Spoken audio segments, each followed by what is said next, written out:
Just welcome everybody that's here today. I thought on this Mother's Day, this one-off and day, that maybe we could take a look at an incredible woman from the Bible that wanted to be a mom, wanted desperately to be a mom. I think there's an innate desire that God puts in women to be a mom.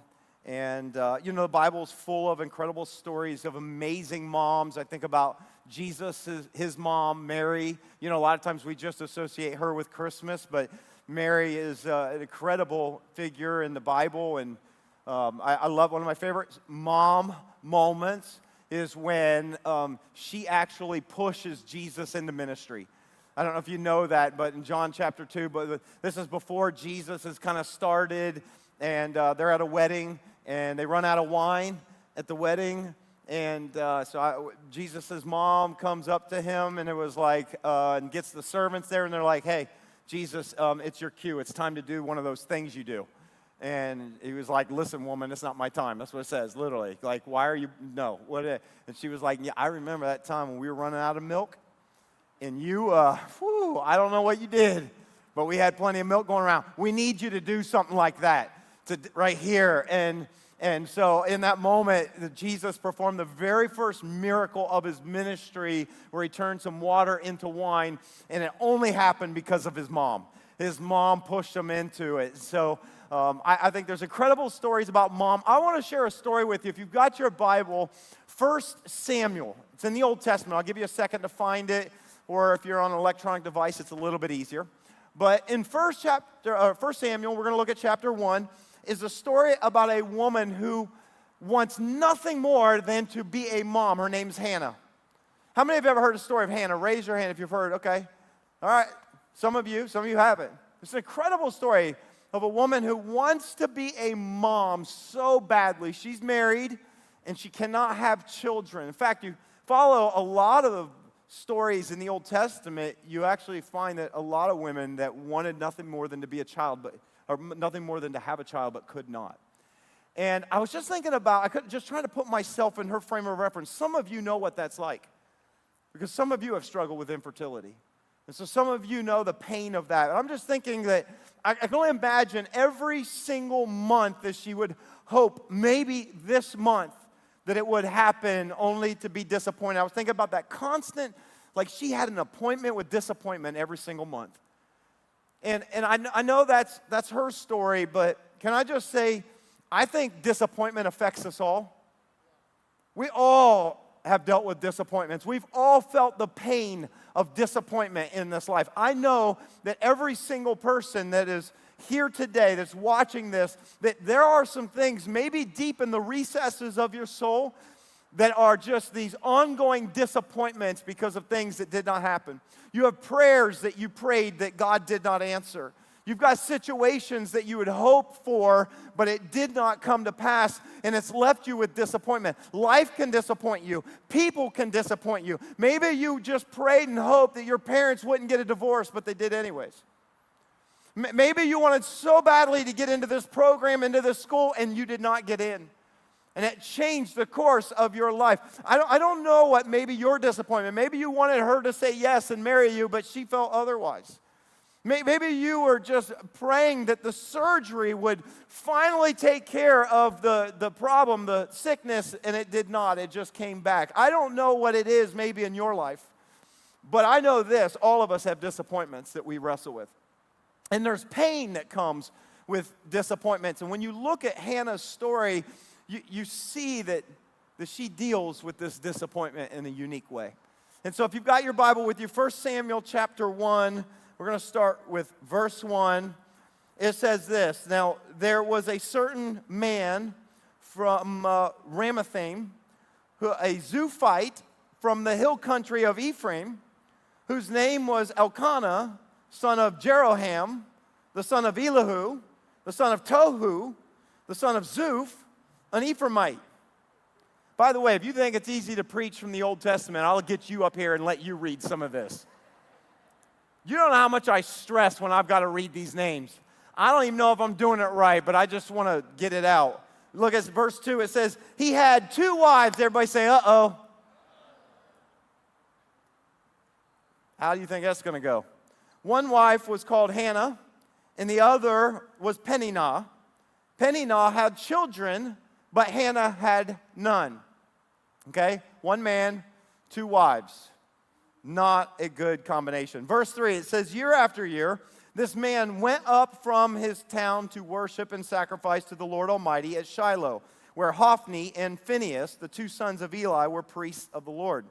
Whenever the day came for Elkanah to sacrifice, he would give portions of the meat to his wife Peninnah and to all her sons and daughters.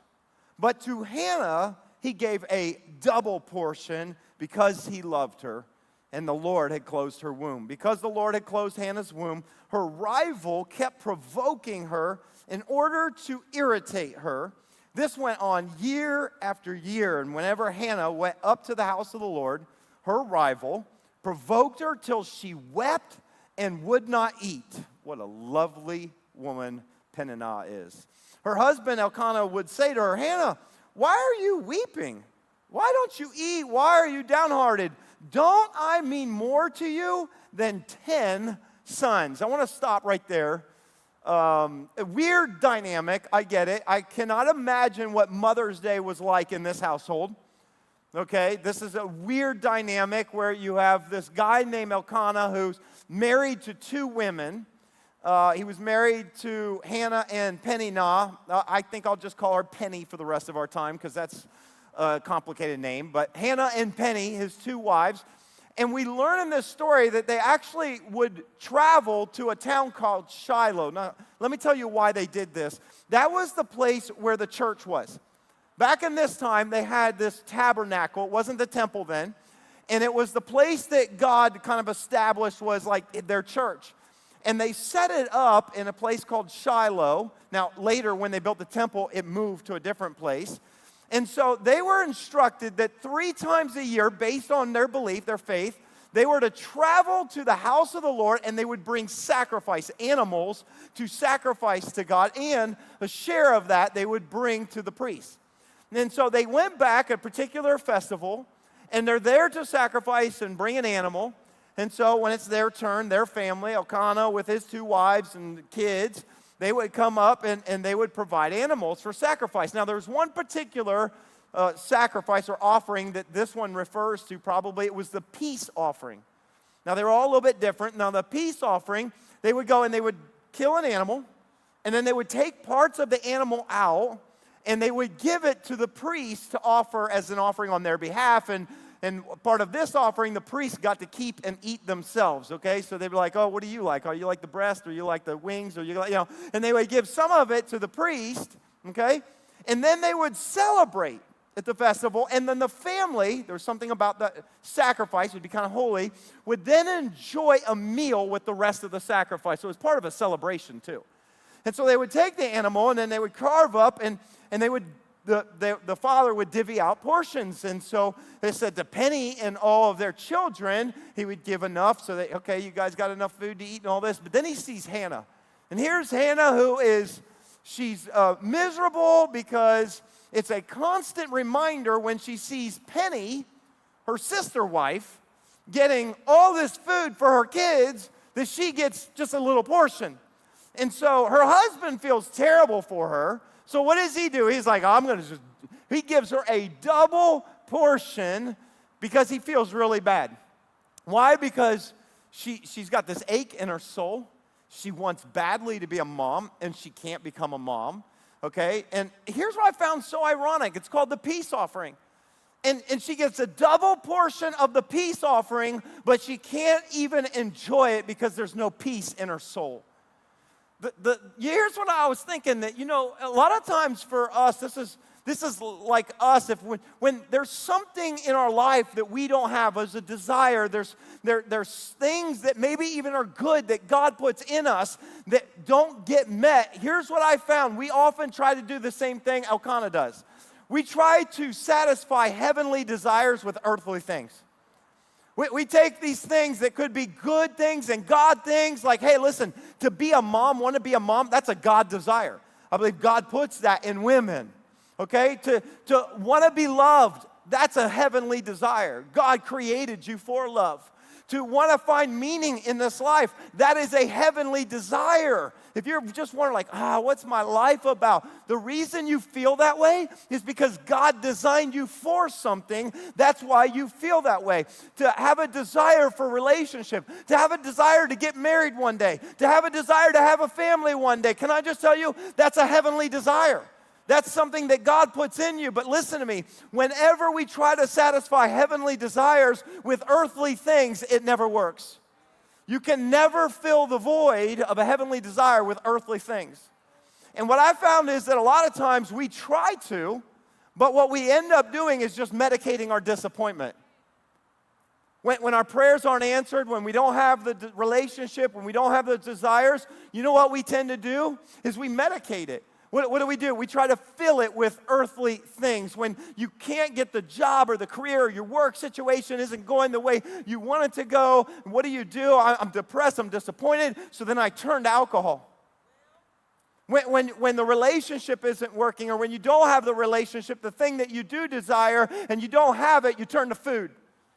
I'm just going to eat because I'm just depressed and I'm disappointed. And when life kind of doesn't give you the things that you desire, when your marriage is not what you thought it would be, when your marriage is not satisfying that thing that you thought it should or would satisfy inside of you, that's when people turn to something else like adultery or pornography. It's because what are we doing? We're trying to fill heavenly desires with earthly things, but it never works.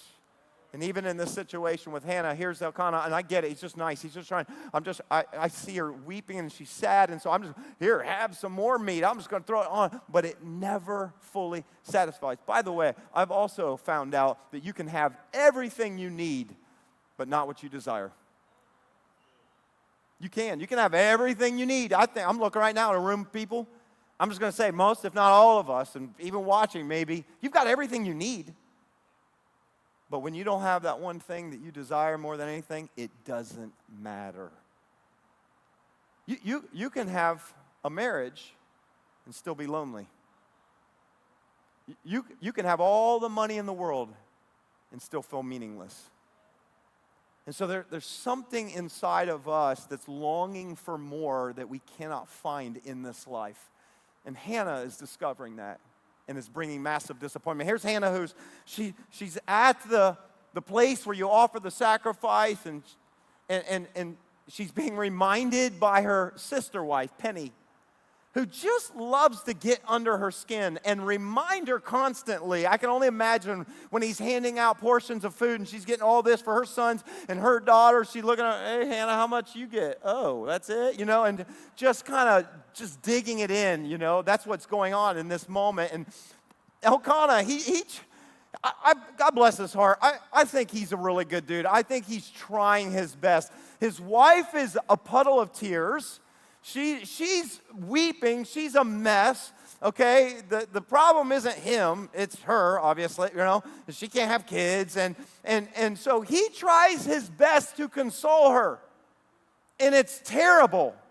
It's awful. Sometimes, guys, we just don't know what to say. Have you ever noticed, especially husbands, your wife's crying, and you don't know what to do, and so what do? You try to solve her problem, but she doesn't want you to solve her problem. She just wants to have a good cry. I've learned that from years and years of marriage, and yet I still get it wrong every time. What's wrong? I'll fix it. Do this. It's just, he says, here's what he says. It's kind of dumb, actually. He says, why are you crying? Isn't it obvious? Stop crying. Eat some food. And then he says this, don't I mean more to you than 10 sons? What do you need children for? You got me. This is what he's saying. Can I just say, guys, this is stupid. Don't ever say something like this to your wife, okay? That's just dumb. All you need is me. No, it's not true, okay? I like to tell people, sometimes I hear people who are dating, they kind of make sentiments like that. They'll just, you make me the happiest person in the world. Or sometimes you'll hear them throw out that really crappy Jerry Maguire stuff. It's like, you complete me. No, you don't. Can I just tell you, that's the stupidest thing I've ever heard in my life. You complete me. Can I just tell you something? If they didn't create you, they can't complete you. Only God can complete you. And though he might put a desire in you for relationship with someone else, he also put within you a desire for a relationship with him. And so there are desires and things that God has put inside of us that sometimes we cannot find to be satisfied in this life. It only has to be from heaven and from God. And so they're trying their best, and this happens every single time, just miserable, crying. In fact, in verse 9, I want to show you as it goes on, it says, once when they had finished eating and drinking in Shiloh, Hannah stood up. It says, now Eli the priest was sitting on his chair by the doorpost of the house of the Lord.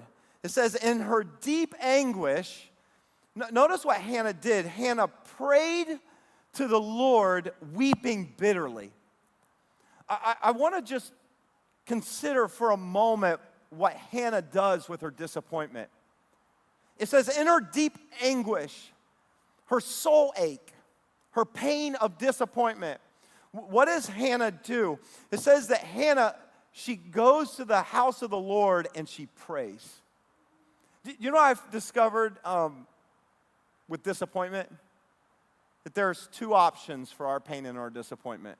There's only two options. Either your pain or disappointment drives you to the Lord, either it drives you closer to God, either it causes you to press in and say, God, I need you, or it causes us to run away. We either lean into God in our pain and disappointment, or we pull away from God in our pain and disappointment. Can I ask you a question? What are you doing with your disappointment? Some of you might be here right now, but maybe only because it's Mother's Day and you actually haven't been in church, or maybe you're here in body, but not really mentally and spiritually because of disappointment. You've kind of pulled away from God. Can I just encourage you that if you're in a place of disappointment, and we all have them, if you're in a place where you've got prayers that have gone unmet and you've got desires that have not been satisfied and things that you've wanted for a long time and you've maybe given up, can I just tell you this? I really believe that the greatest prayers that you'll ever pray are not these eloquent prayers of thanksgiving and praise to God when everything is good. It's not when you're thanking God around the meal on Thanksgiving when the whole family. Can I say, I believe that our greatest prayers come from our darkest places. I really believe that. If you could measure prayers in God's eyes, I believe that your greatest prayers and my greatest prayers actually come from our darkest places. In other words, I really believe that God loves honest prayers. I believe that God actually loves it when we, in our ache, in our pain, in our disappointment, actually come to Him. And oh, by the way, I think He's big enough to handle it. I really think that God would prefer a repentant prayer over a reverent prayer. Well, how do I know that? Because Jesus taught us about prayer, and He taught us how God views prayer. And how God doesn't care about having a bunch of eloquent words. He just wants your heart. How God wants the authentic place wherever you are in, even if it's filled with pain, even if it's anger, even if it's disappointment, even if it's grief. That's what God wants. Jesus shared a story one time about prayer to talk about what prayer matters to God. He said there's two guys, and he's just, again, it's a parable story to illustrate. He says two guys go to the temple to pray, much like Hannah. One is a religious leader, and he follows all the rules. He's like the pastor's pastor. He was, The other guy is a tax collector. He's the worst of the worst. He's a thief. He's a criminal. He's a traitor to the nation. He says the two of them go to church to pray. He says the religious leader, he's good at praying. Prays in front of people all the time. He lifts his hands to the heavens. Oh, dear God, our great Father in heaven. Oh, I thank you. Just all these Thanksgiving comes out. I thank you that my life is so good. I thank you that I do right, and I thank you, God, that I'm so much better than all the other awful sinners and tax collectors. I just thank you, God, that I don't have a life like that. That was his prayer. And Jesus says there's a tax collector who's over here, and he's so filled with shame that he can't even lift his head.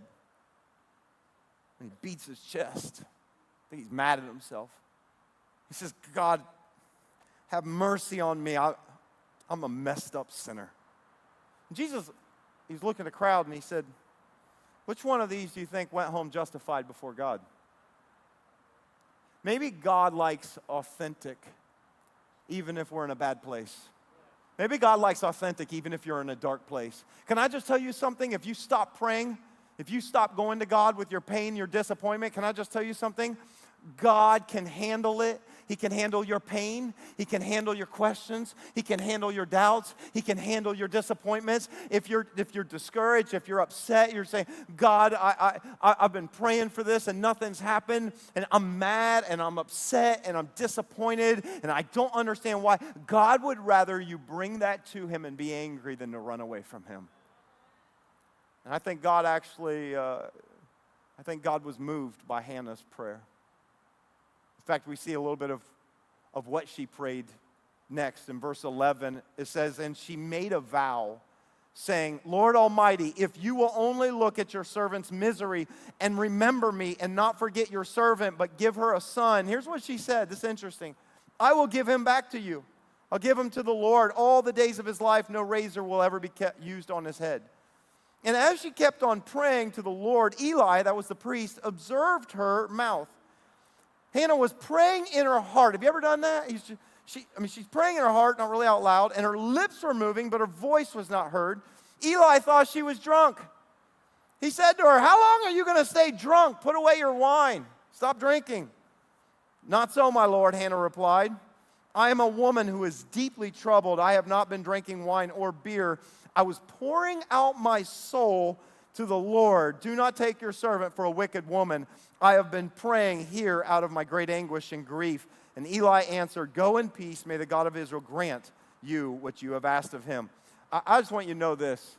God sees when you pray, and he hears even if it doesn't come out of your mouth. It might just be thoughts in your heart. It might just be, this is my struggle, and here she is. She's praying in this moment, but it was actually verse 11 that caught my attention. It was like I could understand in one sense what Hannah was doing, because I find myself doing this with God all the time too in my disappointment. She made a vow with God, a promise. I don't know if you ever made promises with God when you need him to do something for you. Basically, if you will give me a son, she said, I'll give him back to you. If you'll give me a child, I will give him back to you. Now, I thought that was odd because she wants to be a mom, but then she says, I'll give him back to you, and I won't actually get to be the mom. I want to be a mom. Now, you understand, in this culture, for a woman to have children, there was no greater honor. It's that thing that woman could do that a man can't do, the thing that God had given her specifically. And so in that culture, to be respected, so I understand that, but there was a desire in her to be a mom. And she says, if I do become a mom, God, you give me a child, I'll give him back, and then I can't actually be the kid's mom. I thought to myself, that's strange. And I realized I try to make deals with God all the time too. You ever try to make a deal with God when you pray?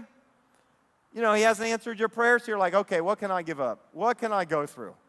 Can I tell you a prayer that I have prayed trying to get God, I've made a pledge to God. If he would do this, then I will do this. I have said numerous times, I don't do this all the time, but God, if you would help me get the winning lotto ticket.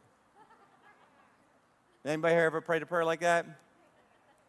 I prayed specific prayers like that and had lotto tickets. Freak you out. I said, I want to pay for this building one way or another. Come buy a ticket here and there.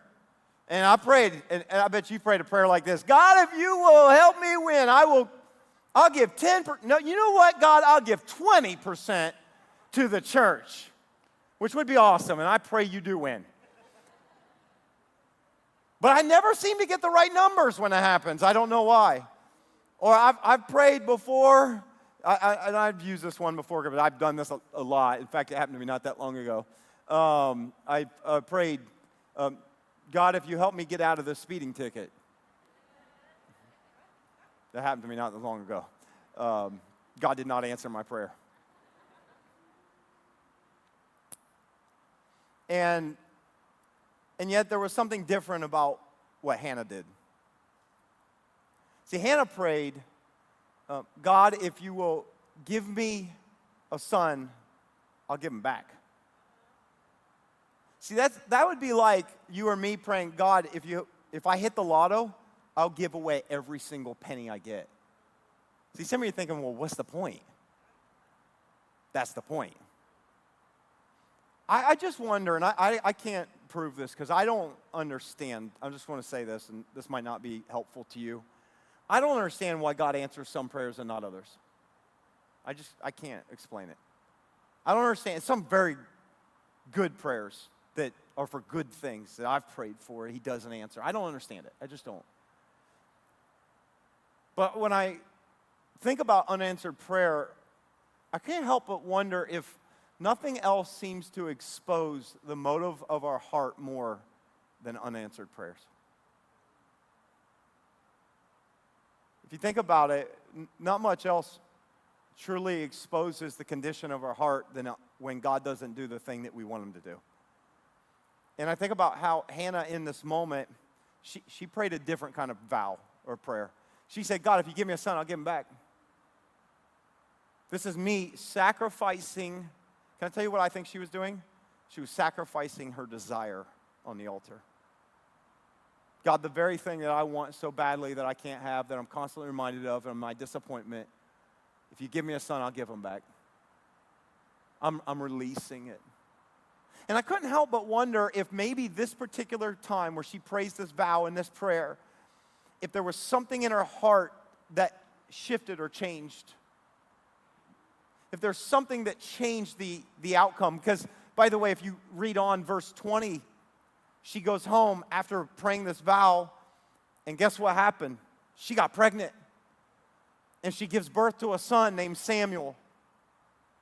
So God heard and answered her prayer. But I couldn't help but wonder if maybe God will sometimes use unanswered prayer in our life to expose the condition of our hearts, to say to us, do you really want God, or do you want what God can do for you? Because that's where I've been convicted. Even good things that I want. Do you really want that because you want me, or because you want what I can do for you, Tim? What do you love the giver, or do you love the gift? What do you really love here? And sometimes I think God will use unanswered prayer in our life to actually expose the motive of our heart, to maybe bring us to a place where we'll lay it down and surrender and say, God, even if you don't, I still trust you and I love you. I just wonder if maybe God will, maybe God uses it to test us. Maybe he uses it. And you know what I found is that God will not only use unanswered prayer to test the motive of our heart, but I also believe God will use answered prayer to test the motive of our hearts. Because what will you do when you do get the thing you desire? That matters to God too. In fact, we know this because we see this reflected in the story of Abraham and Isaac. You know, Abraham and his wife, Sarah, much like Hannah, they wanted a child and they couldn't. Prayed and prayed and prayed, and then one day God promised them, you're going to have a son. And then it took 25 years for that promise to come to pass. And they finally have a child named Isaac. Abraham's 100, Sarah's 90. Okay, imagine that. And then you look at this moment that when he starts to grow up and he becomes a boy, young man. Genesis 22, you could read that if you want this week. God speaks to Abraham one day. He appears to him in a vision, dream, and he says, I want you to take your son Isaac to a place that I'm going to show you, and I want you to sacrifice him to me. See, God never asked people before to kill their children. That was something the other cultures did. And God said, I want you to sacrifice your one and only son, the heir of your promise. I want you to sacrifice him to me. And Abraham, okay, God, I guess. And so he takes his son Isaac, and they travel, and they go to this mountain, and this whole scene, when you think about it, just kind of as an emotional. I think about how Abraham and Isaac are climbing up this mountain, and they got a bunch of sticks on the back of Isaac's carrying all his sticks, and he's got torch, fire. And Isaac looks at Abraham and he says, we have the sticks and the fire, but where's the animal? And Abraham just looks at him and says, well, God will provide. And they get to the top of the mountain and he lays all the sticks out, and then he grabs his son Isaac and he starts tying him up. His hands behind his back, tying him up. And imagine his son, Dad, what are you doing? What are you doing? Well, son, you're the sacrifice. What? Yeah. And he lays him on the altar and grabs his knife, and he's about ready to do the thing that God asked. Would you sacrifice what was your greatest desire to me? And before he would ever kill him, an angel of the Lord appears and stops him. Now, God never intended for Abraham to kill his son. God would never do that. It was a test. You see, I find an unanswered prayer God may use to test our heart. But he also might answer that prayer and use that as a test of our heart as well. And he provided a ram, and God said, no, don't do that. Use the ram. And that's where Abraham says this, on this mountain, he calls the Lord, this place, Jehovah Jireh. The Lord will provide in that place. And what I'm trying to say is this. I'm trying to speak to the desires that we all have that we don't see come to pass. Right now, they're prayers. At some point, they could be a child you hold in your hand. What I want us to see is this. We either build an idol or an altar out of our desires. We either build an idol or an altar out of our desires. It's one of the two. You see Hannah's story? What does she do? Before she has the child, she gives him back. By the way, just so you know the story, once he gets to a certain age where she weans him and all this stuff, she takes him to the church and she gives him up and then goes back home.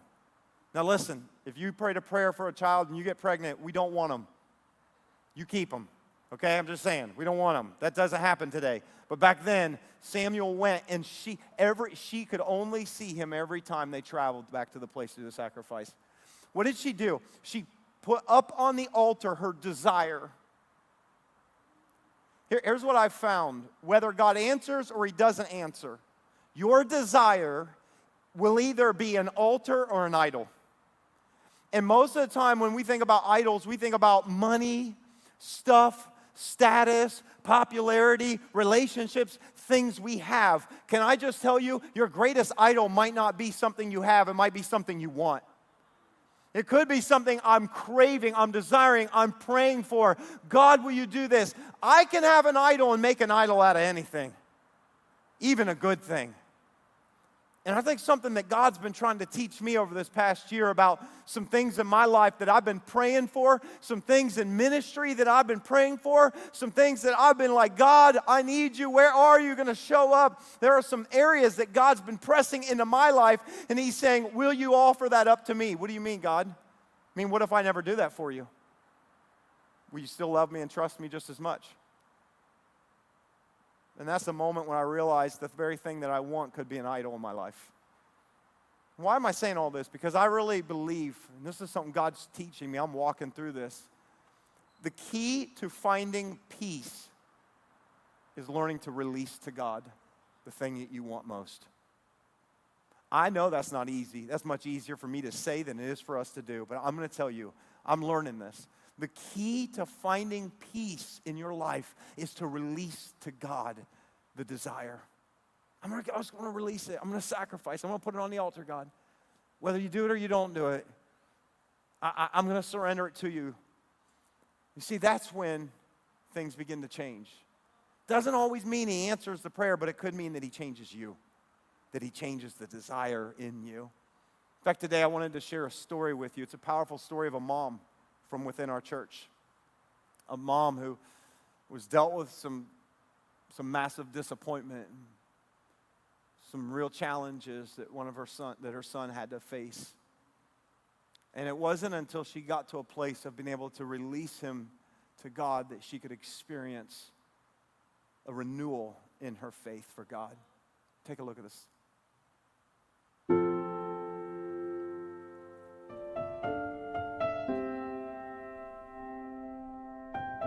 My other two children were, I think, a year old and 4 years old when we got pregnant for Aiden.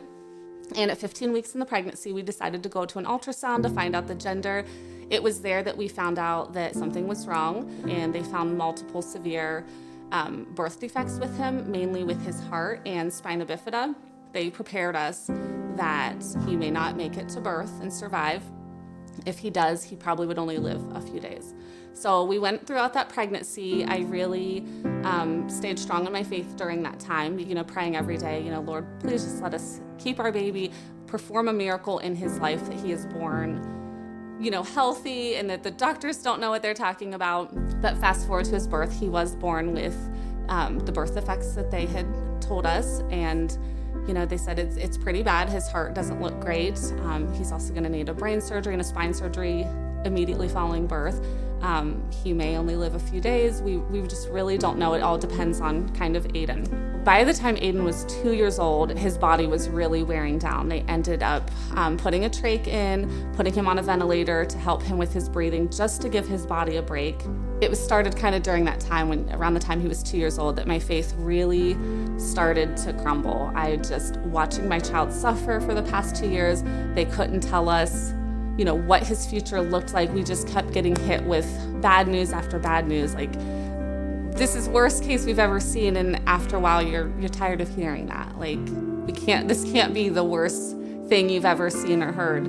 And I'm starting to kind of find myself getting angry with God. Why our family? Why us? Why my child? Why is my child having to suffer? And you aren't healing him, or it's just getting worse. So during that time was a pretty hard time with my faith. So around 4 years old, he had an emergency brain surgery. Went in, we thought everything was good. They sent us home a few days later. And on the way home, I noticed something's not right. I told my husband, I was in the back with Aiden and he was driving, and I'm like, I think we need to get back to the hospital. Once we got back to the hospital, they did scans, and immediately the neurosurgeon comes in and says, it's really bad. He has a severe brain hemorrhage. I don't even have time to get him to the OR. We need to get to the ICU and start surgery. And the neurosurgeon looks at me at that point and says, we don't have time to wait. I need to start the operation now. And at that point, they had gotten, I think, one IV in Aiden. They were pushing some pain meds, starting the sedation meds, but he's a fighter and he was fighting sedation. So they gave him a paralytic to paralyze him. And the surgeon says, I've got to go. So Aiden is still awake, and he starts the cut because they basically needed to get a drain tube into his brain as quickly as possible and start draining the blood off of his brain. I don't know the time frame because it's just so out of body, but I would say maybe 10 minutes in, a tear starts rolling down Aiden's cheek because he's paralyzed. They still can't get him fully sedated. And it was at that point I was like, my son is suffering, a great suffering. So I first told Aiden, I said, Aiden, Mommy loves you so, so much, and Mommy and Daddy fully support you. Just go run to Jesus right now. You do not have to suffer. You do not have to do this and be strong for us. I release you to Jesus and just go. And he was still hanging on. I'm watching his numbers and I'm like, okay, he's, still hanging on with this, but this little tear down his cheek. And at that point I got really angry at Jesus. I'm like, if you don't come get him right now, you need to just take him. My son cannot suffer anymore like this. And I thought at that point, all faith was gone, I'm like, there is no God. There is no possible God that would allow this. Fast forward to the next morning. I had woken up at 8 a.m. and because there was some hustle and bustle in the room, and Aiden was waking up, and I look over and he gives me the biggest smile. He's got this drain tube coming out of his head, draining blood just went through the most horrific experience a human being can go through, and he is smiling, laughing, playing, and I just hit my knees and was like, okay, Jesus, you are here. I feel you. And it was at that moment, my entire faith, I knew, okay, Jesus was there. He felt like he wasn't, but he was clearly holding Aiden, that Aiden stayed strong enough and stable enough to endure that. And the next day be smiling. And it just transformed my faith of I feel like I gave him back to God. God, I was in such a desperate place as a mother to say, I love him, but I love him so much. I'm willing to suffer the rest of my life without him so that he can have peace. And God said, he's not done. Here he is. So every day, it's not guaranteed with Aiden. We don't know from, even at this point, he's almost 10 years old. It's pretty much every day we have some sort of emergency in our home. And we know tomorrow's never guaranteed for any of us, but for a family like ours, it's in your face more. So with that, I go to bed every night praying, asking God, can I have one more day? But I also wake up every morning thanking him. We made it through another night. It gives us a deeper faith and perspective of how precious life is, how faithful God is, even in the little miracles. Some people are shocked when I say our life is a miracle with Aiden, but he didn't let him walk. He doesn't talk. The things people think, and I'm like, no, it's those little miracles along the way of we had another day, and guess what? He was pain-free today. That is a miracle to us. That is a gift. Our joy and our hope in the Lord has just been everything. We have a different perspective now of Jesus is not, Jesus is right here with you. The Lord is not done writing your story, Aiden.